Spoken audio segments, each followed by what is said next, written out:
The morning Ethan Carter drove into the city, the sky was the color of old iron, heavy and low, pressing down over the skyline like a lid on something about to boil. He had left the house at 6:30, made Lily her oatmeal with the brown sugar she liked on top, packed her lunch the way she always wanted it. Turkey and cheese cut corner to corner, never straight across, and kissed her forehead twice before walking her to the neighbor's door. Mrs. Patterson had given him a warm smile and told him to drive safe. He had said he would. It was the kind of morning that felt like any other morning, which was exactly how Ethan liked it. No fanfare, no ceremony, just the ordinary rhythm of a life built carefully and quietly around what mattered most. He drove the old pickup truck he had owned for 11 years. It was a dark blue Ford, the paint faded at the hood, the back bumper carrying a small dent from a parking lot in 2016 that he had never bothered to fix. The truck ran fine. That was the only thing that mattered to him about a vehicle, that it got you where you were going. He did not think about appearances the way most people in his world did, or at least the world he moved through quietly and without announcement. He had learned long ago that the things you displayed on the outside rarely told anyone the truth about what was on the inside, and so he had stopped trying to advertise himself altogether. It was a decision he had made, not out of false modesty, but out of something closer to exhaustion. Exhaustion with the performance of success, with the theater of wealth, with the endless game of signals and status that most powerful people could not seem to stop playing even for a single afternoon. Ethan had been 31 when he lost his wife, Claire. She had been 30 years old, and it had been sudden in the way that the worst things always are: a diagnosis in October, a funeral in February, and then the long, shapeless afterward that nobody tells you about when they hand you condolence cards. He had been left with a 4-year-old daughter, and a grief so heavy that some mornings he had to remind himself to breathe before he could stand up from the edge of the bed. But he had stood up. Every single morning, he had stood up.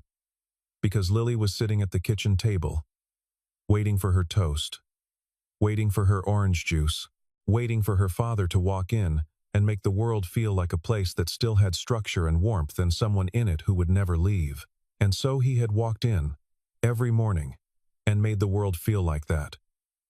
Not because it was easy, because she needed him to, and because she was the only reason he had found after losing Claire that still felt like enough. The business had grown not from ambition but from necessity. Ethan had spent his late 20s working in infrastructure finance, developing a particular instinct for long-cycle energy projects, the kind of investments that required patience and precision over the kind of flash that dazzled investors in the short term. After Claire died, he had poured himself into the work not to escape, but because it gave his mind somewhere structured to go when grief tried to flood every available room. By the time Lily was 6, he and his partner Marcus Webb had co-founded Dominion Infrastructure Partners, a private investment fund focused on large-scale renewable and industrial energy projects. The fund had grown steadily, conservatively, carefully, the same way Ethan did everything.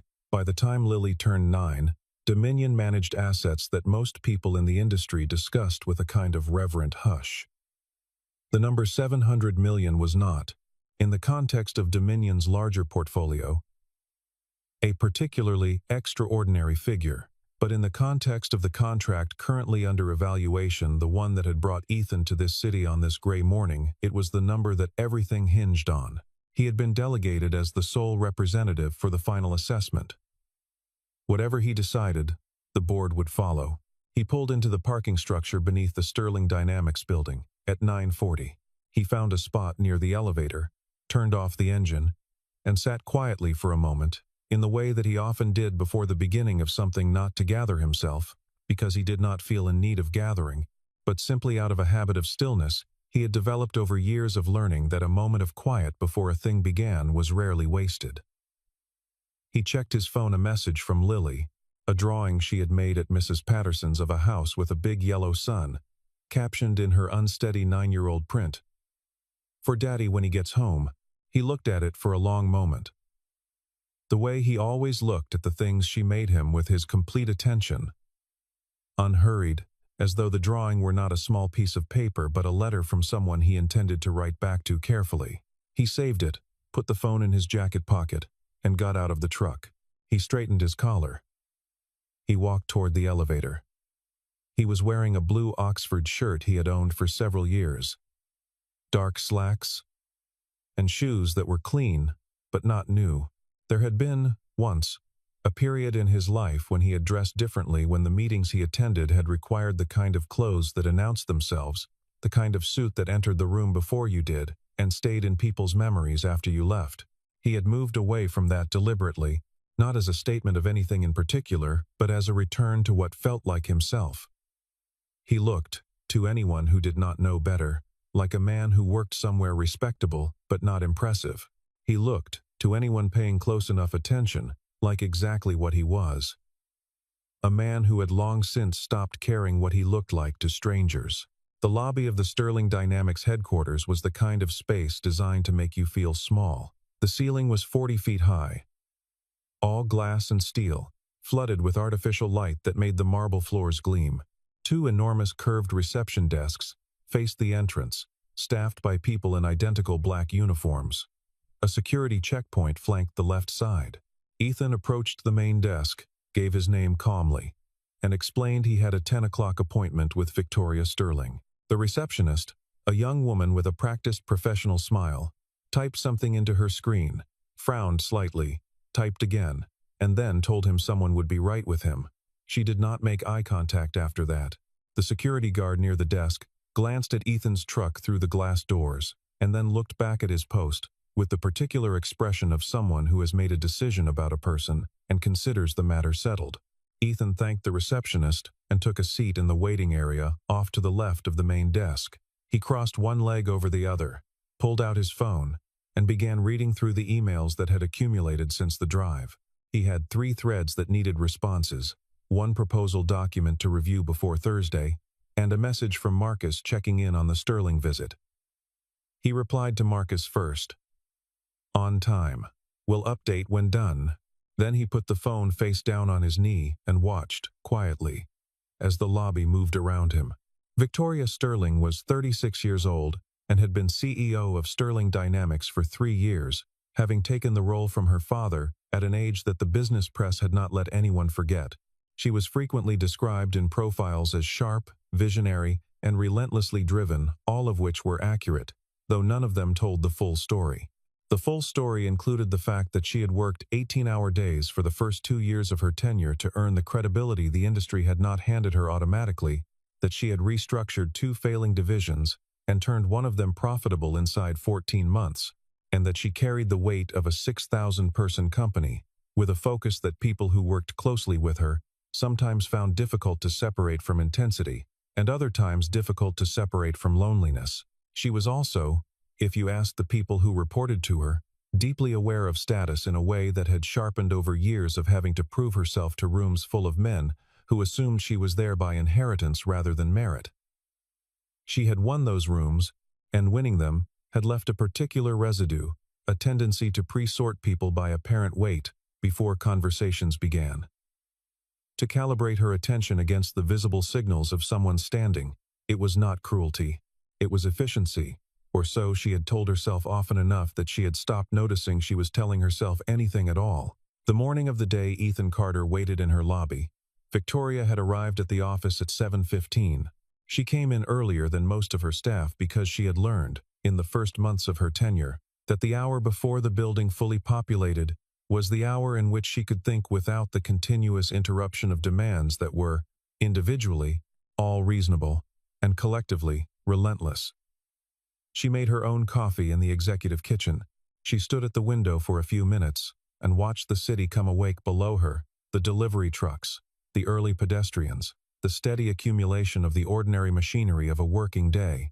It was a habit she had kept since her first weeks as CEO, this particular morning stillness, because it was the closest she came, in the structure of her professional life, to the feeling of breathing room. By 9 she had already taken 2 calls with the board, reviewed the Q3 projections her CFO had prepared, and had a brief but tense conversation with her head of project development about the Meridian Energy contract. The Meridian contract was the largest initiative Sterling Dynamics had undertaken in a decade, a partnership structure involving infrastructure build-out across 4 states, with a projected total value that, if it completed on schedule, would reshape the company's balance sheet and its market position for the next 15 years. The problem was the investment gap. The primary capital partner had reduced its commitment 6 weeks prior due to internal restructuring, and the resulting deficit had left the project in a precarious position. The board was nervous. The stock had softened. Victoria had spent the better part of 3 weeks working every channel she had to identify a replacement partner, someone with both the capital position and the appetite for a long-cycle infrastructure play. Dominion Infrastructure Partners had surfaced through 3 separate intermediaries, each of whom described the fund in the same careful terms: serious, patient, conservative, and very particular about the projects they backed. When her assistant, Daniel, had mentioned the 10 o'clock meeting with an Ethan Carter that morning, Victoria had asked, in the way she often asked about appointments that had appeared on her calendar without her direct input, who exactly this person was. Daniel had pulled the file a brief summary, minimal detail, a name attached to Dominion, without the kind of biographical elaboration that usually came with high-profile investors.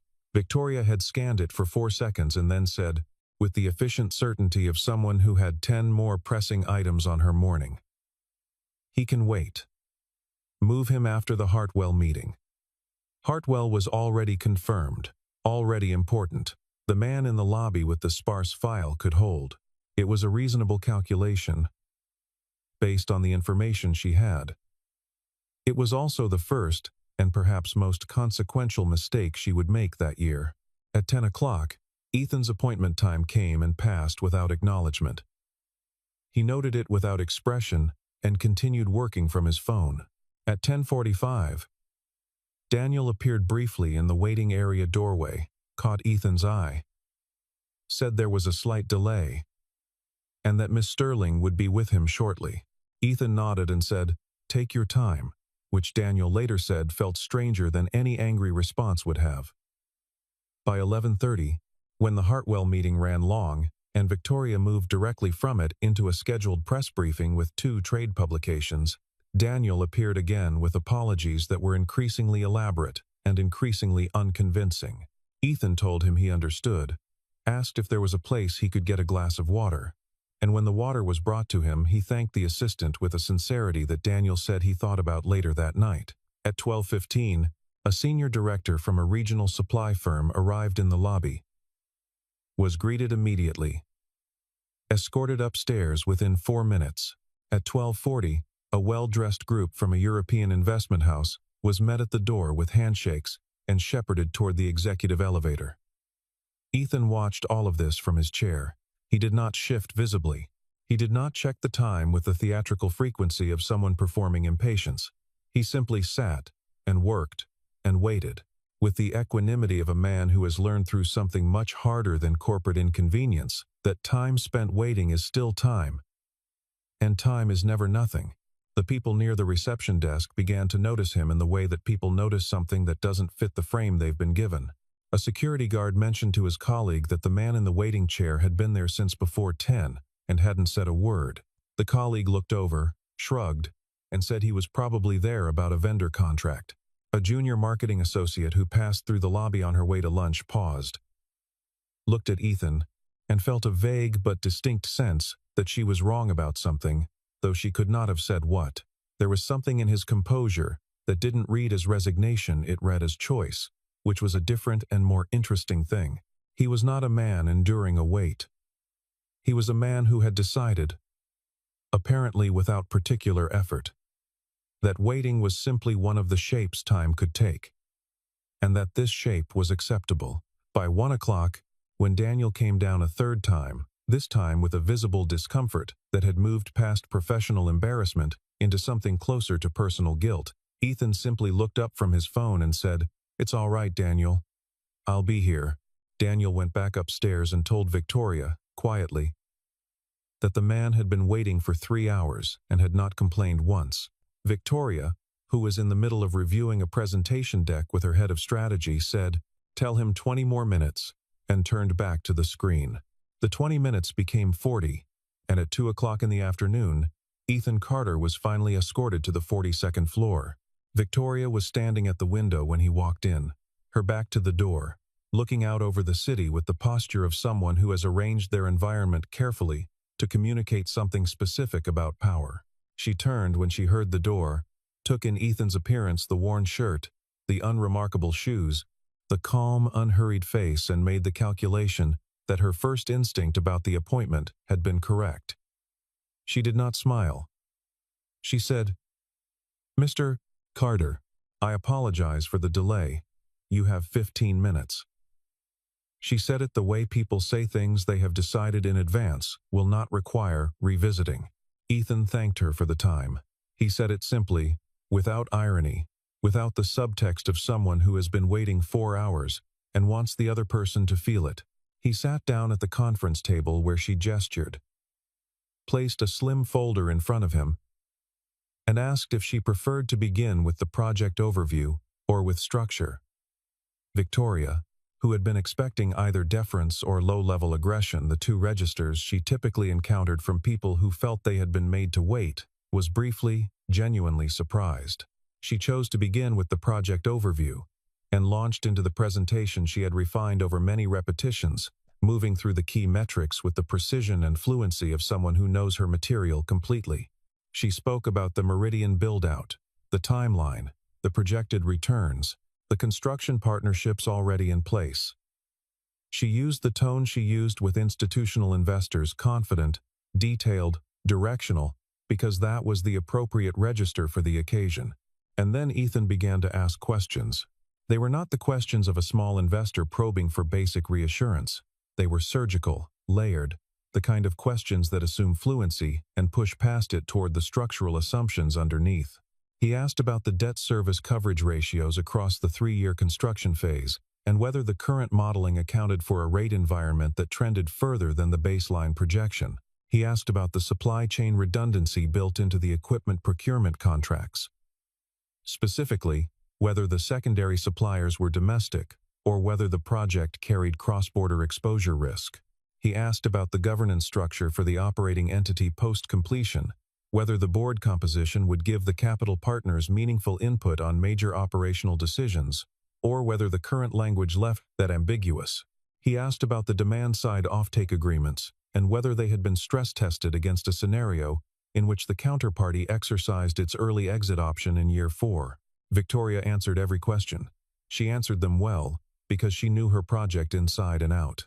But she was answering differently by the third question than she had been at the first, not with the management presentation cadence of someone informing an audience, but with the focused attention of someone who has realized the conversation has shifted registers and that the person across from them requires a different kind of engagement. She could feel the ground moving beneath the meeting in a way that she was not accustomed to. And that feeling, unfamiliar and slightly vertiginous, sharpened her attention in a way that the previous 3 hours had not. She asked, between the 5th and 6th questions, whether he had background in the sector specifically. He said he had worked in infrastructure finance for a number of years. He said it with the same unstressed simplicity he applied to everything, as though it were a minor detail. She accepted the answer, continued, and filed the question away in a part of her mind that was beginning to work independently of the presentation she had been running. It was when he asked about the regulatory timeline for the third phase permits, a question that required not only knowledge of the project, but familiarity with the specific state commission that would be adjudicating them, that Victoria paused, looked at him directly, and said, "What firm did you say you were with, Mr. Carter?" He had not said. He reached into the folder now and placed on the table a single document. It was a letter of representation, on official letterhead, bearing the full name and seal of Dominion Infrastructure Partners. Victoria's eyes moved across the page and stopped at the fund name the way eyes stop when they encounter something they were not expecting to find where they're looking. The name was not unfamiliar to her. It was, in fact, very familiar. It had come up repeatedly in the conversations she had been having for the past 3 weeks about the investment gap. Every intermediary who had mentioned Dominion had done so with the same quiet emphasis, the kind of emphasis that signals that the name is being offered as a solution rather than merely an option. She looked up from the document. She looked at Ethan. She said, her voice doing something subtle at the edges that she was working to control. "You're the representative from Dominion." He said he was. He said it without a performance around it, without the theater of revelation, without the small pause and lean-in that someone who had been waiting to deploy a piece of information might use to make it land with maximum impact. He simply confirmed it as the thing that it was. A fact, offered plainly, because it had always been a fact, and the only thing that had changed was that she had now asked the right question to receive it. For a moment, the room was very quiet. Outside, 42 floors below, the city moved with its ordinary afternoon indifference. Up here, in the glass and steel silence of that conference room, two people sat with the weight of what had just been understood pressing down on the air between them like weather. Victoria looked at the document. She looked at Ethan. She looked at the document again.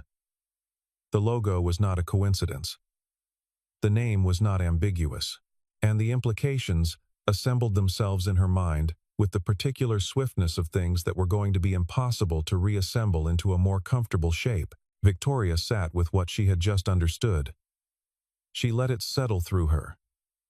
Not because she chose to, but because it was heavy enough to insist on its own landing. The man who had been sitting in her lobby since 10 o'clock that morning, the man she had made wait through 4 hours of meetings and press briefings and delegated VIP treatment, the man her security guard had evaluated based on his truck and her receptionist, had processed with the minimum available attention, that man was the sole representative of the fund, whose approval would determine whether the most important project of her professional tenure survived or failed. He had come here to evaluate her company. She had spent 4 hours demonstrating to him exactly what her company looked like when it thought no one important was watching. The realization moved through her in stages, the way large things do. The first stage was pure recognition.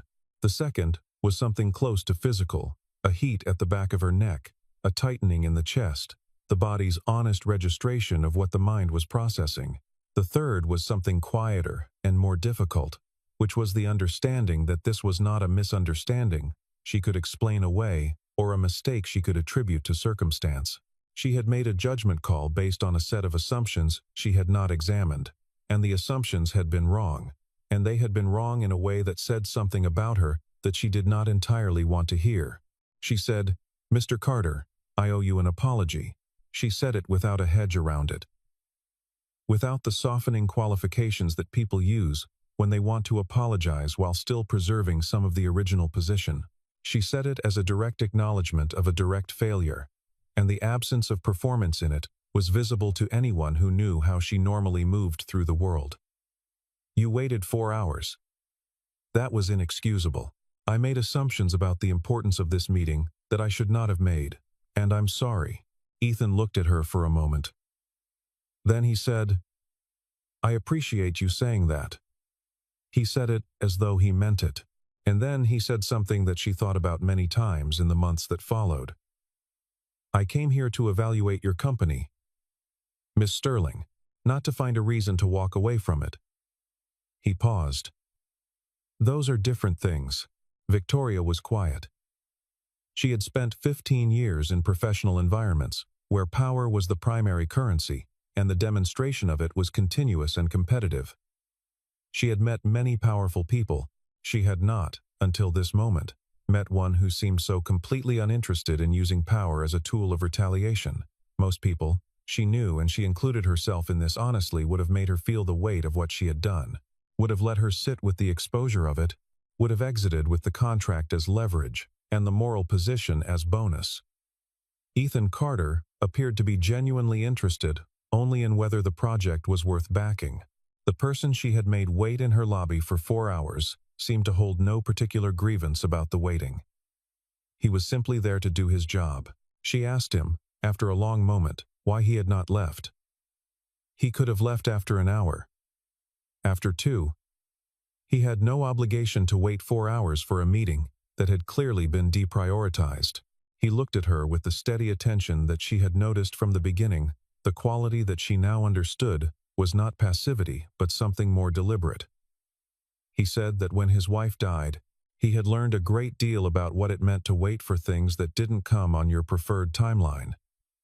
He said it without self-pity, as a simple statement of experience. He said that he had learned, over the years since, that patience was not the same as weakness, and that leaving before something is finished is sometimes the easier choice, but not always the right one. He said, "I also promised my daughter I'd close this deal before her school play on Friday. She's playing a sunflower." He said that last part, with the small, involuntary warmth of a man who cannot fully contain the particular pride of a father when the subject of his child enters the room, even sideways. Victoria laughed.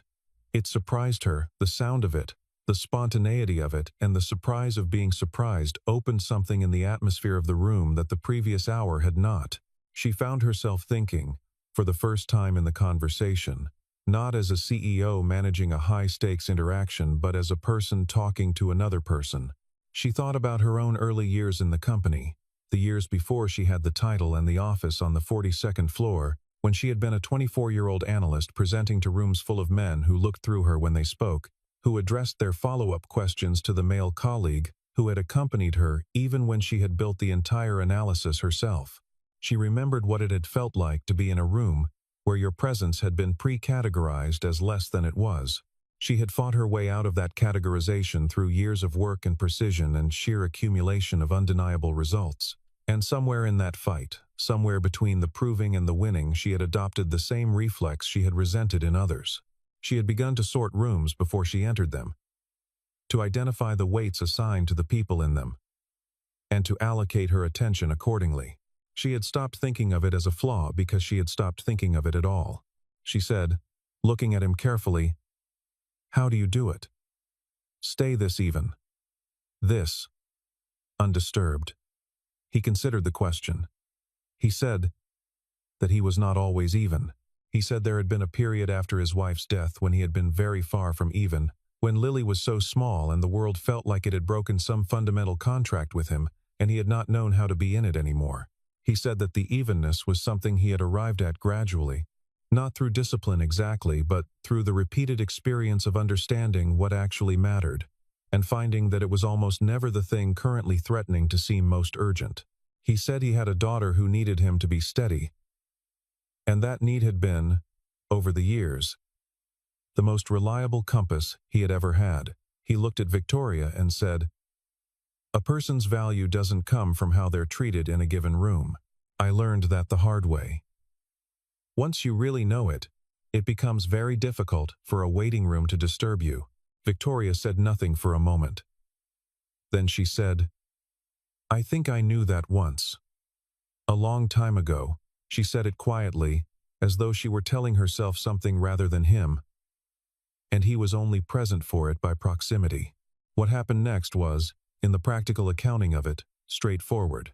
Ethan informed her that his evaluation was not complete, that he would need to review the operational facilities and meet with the project team before he could make a final recommendation to the Dominion board. Victoria said, with the board's current anxiety hovering just behind the words, that she would arrange whatever he needed. And then she did something she almost never did, because the architecture of her role and her personality both argued against it. She arranged the facility tour herself. No assistant, no delegated executive, no choreographed walkthrough with a PR team at the elbow. She led him herself, walking the corridors of the project development floor with the kind of proprietorial familiarity that comes from knowing a place deeply rather than performing ownership of it. She introduced him to the engineers who had spent 18 months building the construction models, people she knew by name, whose work she had reviewed in late-night sessions and argued over in early morning calls, and she introduced them without the executive gloss of someone presenting an asset, but with the more honest energy of someone showing you something they genuinely believed in. She walked him through the operational risk framework with the team lead who had designed it, sat with him in the conference room, where the Meridian build-out maps covered 2 full walls, and explained, in more granular detail than any press briefing had ever included, why she believed in this project and what it would take to complete it. She did not perform confidence for him. She showed him the actual work. She let him see the team in the way you only let someone see a team when you trust that what they'll observe is worth trusting. Ethan watched all of it carefully, with the attention of someone who has developed, over many evaluations and many projects, a reliable sense for the difference between a company that is selling a story and a company that is living one. He asked the engineers direct questions and evaluated not only their answers but the way they answered, whether they deferred, whether they speculated, whether they owned the problems in the material with the honesty of people who had genuinely grappled with them. He watched how the junior staff interacted with Victoria when she was present, whether they contracted or expanded, whether the deference in the room felt like fear or like respect. He noted what the walls of the working space communicated about the priorities of the people who occupied them.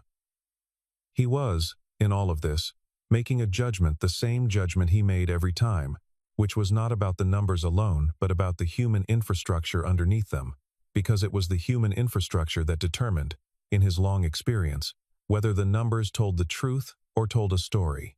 By the end of the afternoon, he had seen enough. 3 days later, on a Thursday morning, Ethan Carter walked back into the Sterling Dynamics building. This time, he had been met at the entrance. This time, Daniel was waiting for him at the door, with the straightforward attentiveness of someone who has learned, in the intervening days, to calibrate his reception differently. Ethan thanked him, and meant it. He was escorted to the main boardroom on the 44th floor, where the full executive leadership team had assembled along with 3 members of the board. Victoria was seated at the head of the table. She was wearing the composed expression she wore when the stakes were highest and the outcome most uncertain, the expression that people on her team had learned to read as the one that meant she was working very hard to appear like someone who is not working very hard. Ethan sat down. He had a single folder in front of him and a glass of water at his right hand. He looked around the room at the assembled faces, the CFO with his precise, careful posture, the head of project development with the coiled energy of someone who has not been sleeping well, the board members with the watchful stillness of people who have been in many rooms like this one and know that the stillness is required, but does not make the outcome less uncertain. He looked at Victoria last. She met his eyes directly, and neither of them said anything for a moment. He began by saying that Dominion's mandate, in any evaluation, was to assess not only the financial architecture of a project, but the organizational architecture that would execute it. He said that both warranted examination. He said that the Meridian project, as structured, represented a meaningful and defensible use of capital, that the fundamentals were sound, the team was credible, and the risk framework was more robust than he had seen on comparable projects in the past several years. He paused, and the room received the pause, in the way that rooms receive pauses when the next sentence matters, with the particular silence of people who have agreed, without discussing it, to hold very still. He said, "The decision we make in a moment like this is rarely about perfection. It's about confidence. Confidence in the numbers, yes, but also confidence in the people who will be responsible for them over the next several years. Whether the team standing behind a project is the kind of team that will stay honest when the pressure arrives, because pressure always arrives, and whether the leadership of an organization has the self-awareness to recognize when they've been wrong and the character to do something about it."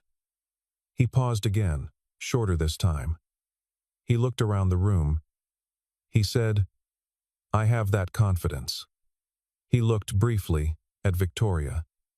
She held his gaze steadily. She had earned the steadiness. She knew it, and so did he, and the knowledge sat between them like something settled. The announcement landed in the boardroom, the way certain things land when they have been held in suspension for too long, not with noise but with the sudden release of a particular held tension, the kind that makes a room feel, in its aftermath, as though it has finally exhaled. The numbers were signed. The partnership was formal. And something that had been very close to collapsing was now, instead, beginning. The CFO closed his eyes for a brief moment, not from distress, but from the release of something he had been carrying for weeks, the particular relief of a man who has not let himself rest until the answer arrived. And the answer has now arrived. The head of project development exhaled so visibly that the woman next to him put a hand briefly on his forearm. 2 of the board members looked at each other with the particular expression of people who have not allowed themselves relief until this moment, and are now, cautiously, allowing it. Victoria sat very still. She was looking at Ethan, and there was something in her expression that went beyond gratitude, something more complex and quieter. The expression of someone who has received not only good news, but a lesson, and who knows that the lesson was the more significant gift. The contract was signed that afternoon. $700 million. Project timeline: 5 years. The press release went out at 4 o'clock, and the stock moved before the markets closed. In the weeks that followed, the company operated with the particular intensity of an organization that has been handed a lifeline and knows what to do with one.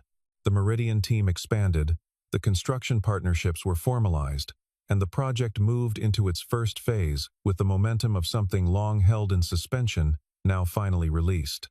Victoria threw herself into the work, with a focus that her team recognized from her best periods, not the tight, brittle intensity of someone managing a crisis, but the expansive engagement of someone who has found the project worthy of her full attention. She was also doing something else, something quieter and less immediately visible, which was thinking.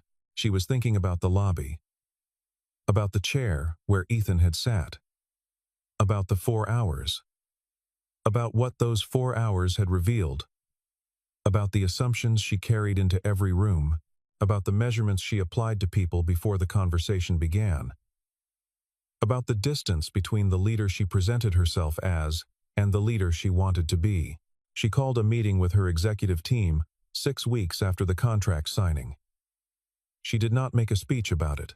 She told them, directly and without a great deal of elaboration, that she had reviewed the company's culture around how visitors and prospective partners were received, and that she had found it insufficient. She said that going forward, every person who walked through the doors of Sterling Dynamics was to be treated with the same quality of attention and respect, regardless of what their appearance suggested about their professional status. She said that she was aware this was a straightforward thing to say and a less straightforward thing to actually do, and that she was asking her team to hold her accountable to it as much as anyone else. She did not mention Ethan Carter by name. She did not need to. Several people in the room already knew the story. The rest learned it through the particular efficiency with which these things move through organizations where people pay attention. The story traveled in the way that stories travel when they carry something true in them, not loudly, not officially, but from person to person, in the natural course of people trying to make sense of why their company was doing something new and noticeably different from what it had always done. The change was not overnight, and not complete, and not without friction, because changes to the unexamined assumptions embedded in a culture rarely are, and because the habits of a workplace go deeper than any single directive can reach in a single season. But it was real, and it was cumulative, and it was, over time, visible. The lobby felt different. The reception desk felt different. The quality of attention that visitors received felt different, not because of a mandate, but because a tone had been set from the top in a way that was specific enough to be followed and genuine enough to be believed. New employees noticed it and commented on it. Long-term employees noticed it too, and some of them, quietly, felt relieved. Relieved in the way that people feel relieved when something they had sensed was wrong is finally, openly, being addressed. In the early spring of the following year, several months after the Meridian project had moved into its second phase and was tracking ahead of schedule, Victoria arranged to meet Ethan for lunch at a restaurant midway between the city and the small town where he lived. She had asked, not as a business formality, but as something closer to a personal one. The kind of meeting that does not have an agenda circulated in advance, because what it is trying to accomplish cannot be put into an agenda item. He had said yes. He arrived in the same truck. He brought Lily, who was on a school holiday, and who sat across from Victoria with the alert, evaluating attention of a 9-year-old who has learned to read adults carefully and trust them slowly. Lily was wearing a yellow jacket over a striped shirt, and she had a small notebook in her coat pocket that she explained was for drawing things she saw on the drive. She had drawn the restaurant's exterior before they sat down, she said, because she liked the window boxes. Victoria said she liked them too. Lily seemed to accept this as a reasonable basis for proceeding. She ordered the grilled cheese and drank her lemonade and asked Victoria whether she had a dog, and when Victoria said she did not, Lily explained, with the grave authority of someone presenting an important policy position, that a dog would probably help. Victoria laughed. Ethan watched his daughter make this assessment, and kept the particular expression he always had when Lily was speaking, present, warm, entirely unhurried, and Victoria found that she was moved by it in a way she had not anticipated, by the completeness of the attention he gave to this child. By the way, nothing else competed for it when she was in the room. She thought about how rarely she had seen that quality in powerful people, the willingness to be fully present with someone small, to allow the small things to be as large as they actually were. Before they left, Victoria thanked him. Not for the contract. For the day he had waited in the lobby. For not walking away. For the 15-minute meeting he had allowed to be the beginning of something rather than the end of it.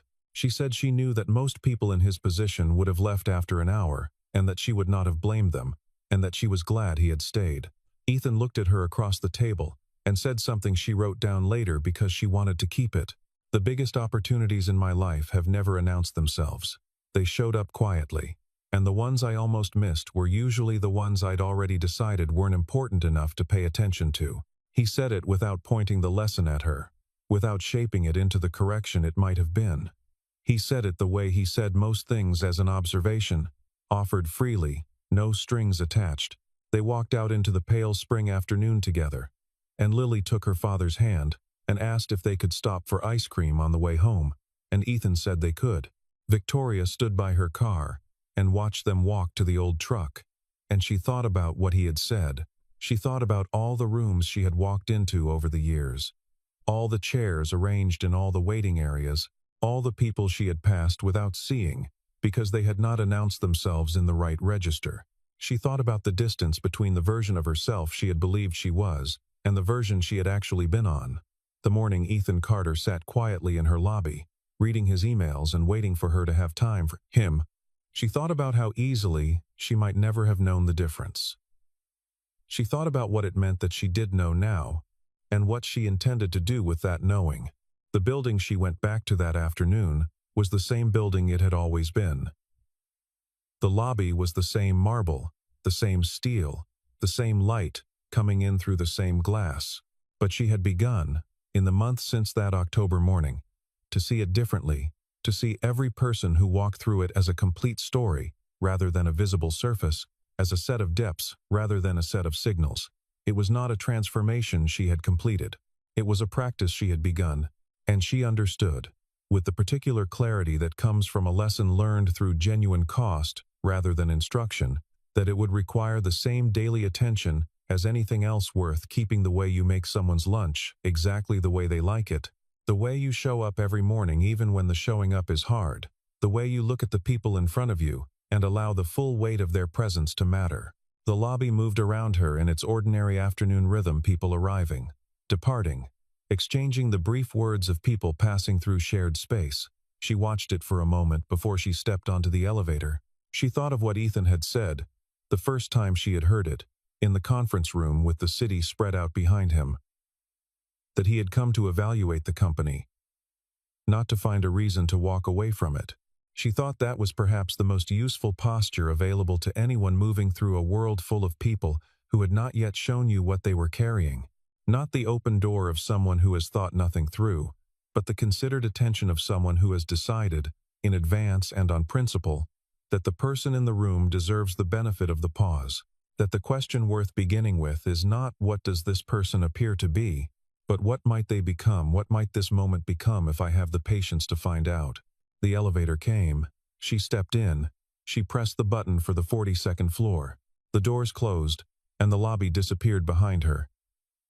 And she rose back toward the work that was waiting, carrying with her something that had no entry in any balance sheet, no line in any contract, a shift in the way she intended to see. Outside, in the parking structure, a blue Ford truck started and drove out into the afternoon, carrying a man and his daughter home through traffic that was beginning to thin, past blocks that were emptying toward evening, toward a house where a dog would need to be fed, and homework would need checking, and supper would need to be made from whatever was left in the refrigerator on a Thursday before a school play on Friday. toward the uncelebrated ordinary life of a man who had never needed anyone's lobby to tell him what he was worth, who had known it all along, and who had waited, with extraordinary patience, for the room to catch up.